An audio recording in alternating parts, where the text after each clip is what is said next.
방금 우리가 들은 이 복음에 나오는 이 제자들이 처한 상황은 딱 한 문장으로 요약이 됩니다. 복음서에서 배를 타고 호수를 건너가고 있는데 거센 돌풍이로 물결이 배 안으로 들이쳐서 배에 물이 거의 가득 차게 되었다. 돌풍은 아주 거센 해오리 바람을 말합니다. 저는 어릴 적에 섬에서 살았기 때문에 바람이 얼마나 무서운지는 저는 이렇게 체험했습니다. 즉 돌풍이 일면서 배 안으로 물결이 들이칩니다. 그러면 배가 이렇게 뒤집을 수도 있고 배 안에 물이 가득 차면 그 배는 가라앉습니다. 그리고 시간적으로는 저녁 시간입니다. 그래서 요약을 하면 아주 거세고 사나운 바람이 주는 두려움이 있고 배에 물이 차오르는 물이 주는 두려움이 있고 저녁이 되고 깜깜한 밤이 되면서 어둠이 주는 두려움이 있습니다. 한마디로 말하면 제자들은 호수 한가운데 있으면서 아주 위험한 상황에 처해 있고 잘못하면 죽을지도 모른다는 두려움에 사로잡혀 있는 겁니다. 그런데 이런 상황에서 예수님이 주무시고 계시는 겁니다. 글쎄, 너무나 고단해서 잠이 와서 주무시는지 모르겠습니다. 이해하기 어렵습니다. 하지만 이런 외적인 상황이 예수님께 어떤 불안감이나 어떤 영향을 주지 않는 것 같습니다. 그리고 바람과 거센 파도를 고요하게 합니다. 초자연적인 일입니다. 예수님의 어떤 심적인 파워로밖에 이해할 수밖에 없습니다. 그런데 제자들은 예수님의 말씀에 바람이 먹고 고요해지는 것을 보면서 더 큰 두려움에 사로잡혔다.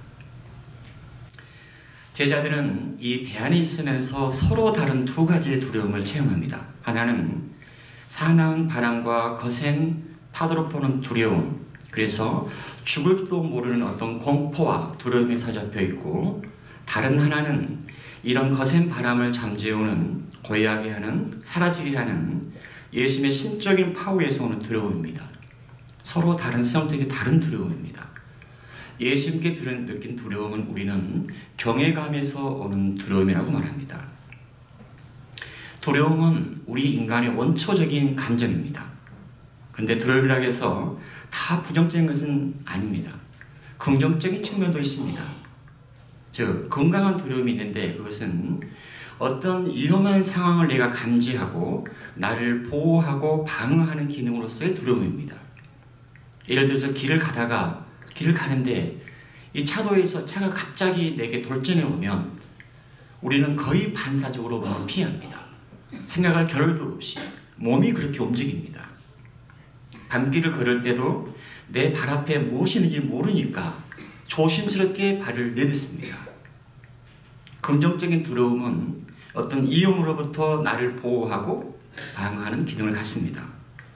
하지만 또 다른 두려움은 내 영혼을 잠식해 갑니다.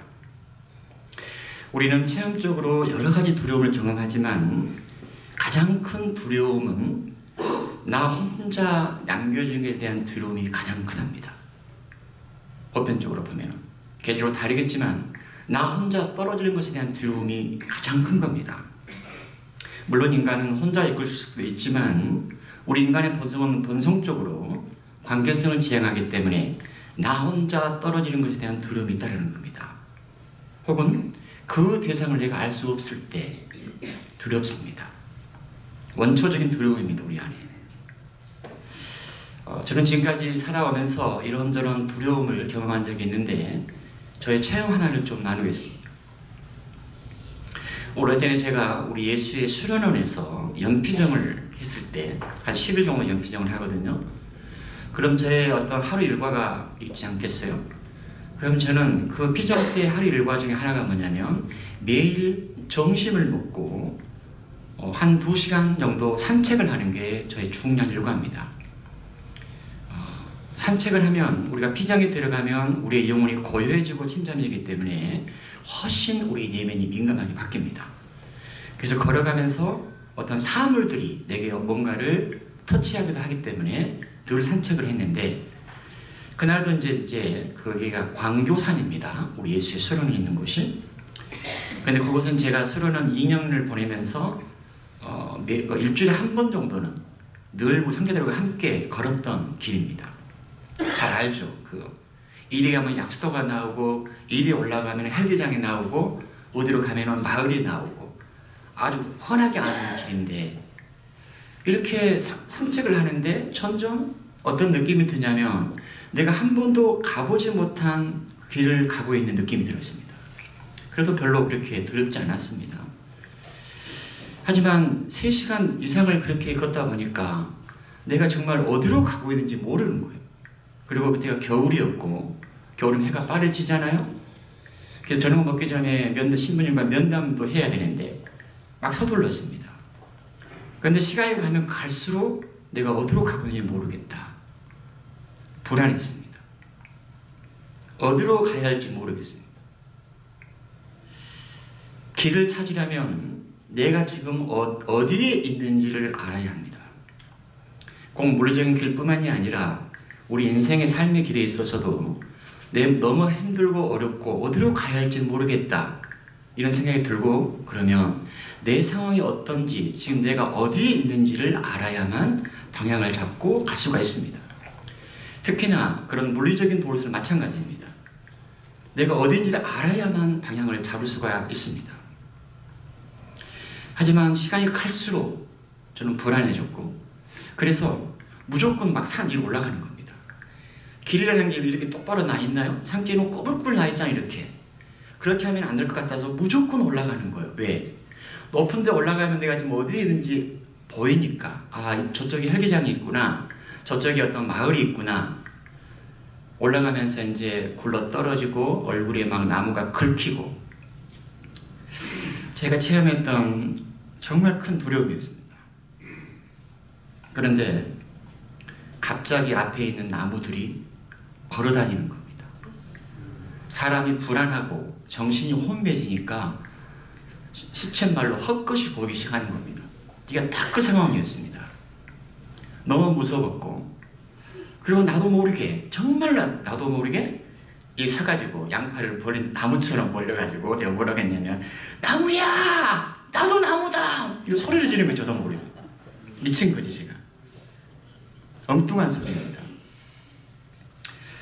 그리고 얼마 시간이 지나고 제 마음이 좀 편해졌고, 어찌어찌 길을 찾아서 깜깜한 밤에 수련원으로 들어왔습니다. 비정식으로.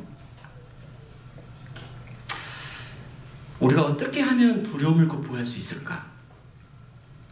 이 체험은 저희 큰 체험인데, 이 체험을 성찰하고 그 다음에 나중에 이런저런 책을 읽어가면서 두려움을 극복하는 전문가들이 제시하는 것은 딱 결론이 하나 있습니다. 내게 두려움을 주는 그 대상을 정면으로 바라보라. 이 문장을 만나면서 이게 말이 되나? 내게 두려움을 주는 대상을 정면으로 바라보라니, 이게 얼마나 더 무서울까? 두려움을 주는 것이 어릴 때 어떤 트라우마라든가, 또 내게 어떤 위협을 간 어떤 사람이라든가, 어떤 일을 눈을 뜨고 정면으로 바라보는 게 얼마나 두렵겠어요. 그런데 이게 맞는 겁니다. 두려움은 현실적으로 아직 일어나지 않는 것에 대한 불안의식을 말합니다. 허상수가 있습니다. 그래서 그 두려움을 주는 대상을 정면으로 바라보면 그 대상에 대한 어떤 친숙함이 생겨난답니다. 그 대상에 대한 친숙함이 생기면 우리가 편한 감정이 찾아옵니다. 이런 이야기들은 제가 어두운 산속에서 헤매고 있을 때 어떤 불안감, 두려움들을 돌아보면서 훨씬 더 이해하게 됐습니다. 나무가 움직였다. 어떻게 나무가 걸어다닐 수 있겠어요? 마음이 불안하니까 정신도 헷갈리고 헛것이 보이고, 나무가 움직였다고 생각하는 것은 허상이었습니다. 나무야, 나도 나무다. 나도 모르게 외친 이 외침이 나무와 친숙해지는 그런 과정이었던 것 같다, 이렇게 이해하는 겁니다. 내 안에 어떤 부정적인 기억이나 트라우마로 남아있는 그 대상을 정면으로 바라본다는 것은 어렵습니다. 하지만 그 트라우마를 떠나보내기 위해서는 언젠가는 정면으로 바라봐야 됩니다. 그게 너무 두려우면 지금 볼 필요가 없습니다. 하지만 우리는 이런저런 경험이 축적되면서 그 경험을 똑바로 바라보고 넘어설 수 있는 힘이 생깁니다. 그 나이대가 50, 60대입니다. 오늘 예수님이 제자들에게 왜 겁을 내느냐, 아직도 믿음이 없느냐고 질책하듯이 말씀을 하시는데, 오늘 복음이 담고 있는 주제는 신앙과 두려움입니다. 신앙, 믿음과 두려움은 결코 동시에 한 마음 안에 자리할 수 없다라고 말합니다. 꼭 신앙적인 차원이 아니더라도 우리는 일상적으로 무언가에 대해 믿을 만한 데가 있으면 좀 덜 무섭습니다. 그러잖아요? 예를 들어서 애들도 어떤 상황에서 무서우면 엄마 옆으로 갑니다. 더 무서우면 엄마 뒤로 숨습니다. 적어도 엄마가 믿을 만하니까 아이는 덜 두려운 겁니다. 이런 겁니다. 즉, 우리가 뭔가에 기댈 만한 데가 있다면 그 무언가가 나를 보여준다고 믿음이 있으면 그 두려움은 크지 않습니다. 흥미롭게도 두려움은 성서에 365번이 나온다네요. 어느 신학자가 그걸 카운트했는가 봐요. 굉장히 상징적인 숫자입니다. 365번이 나온다. 그러면 우리가 의식하든 의식하지 않든지 간에 내 내면 안에는 의식 안에 무의식 안에 두려움이 늘 있다라는 그런 의미도 저는 해석이 되는 겁니다. 오늘 복음에서 제자들은 호수 한가운데서 죽을지도 모른다는 두려움을 체험했습니다. 우리도 살아오면서 어떤 상황에서 내가 죽을지도 모르는 두려움이 있습니다. 분명 한 생을 살아오면 한두 번쯤은 그런 두려움이 우리 안에 분명히 있습니다. 돌아보면서 과연 나는 그 상황을 어떻게 내가 극복했을까? 그 두려움을 어떻게 내가 맞아들였고 어떻게 넘어섰을까? 각자가 다르겠죠? 오늘 시편 작가는 이렇게 야훼 하느님을 찬미합니다. 광경 속에서 주님께 부르짖자 역경에서 그들을 빼내주셨네. 광풍을 순풍으로 가라앉히시니 거친 파도 잔잔해졌네.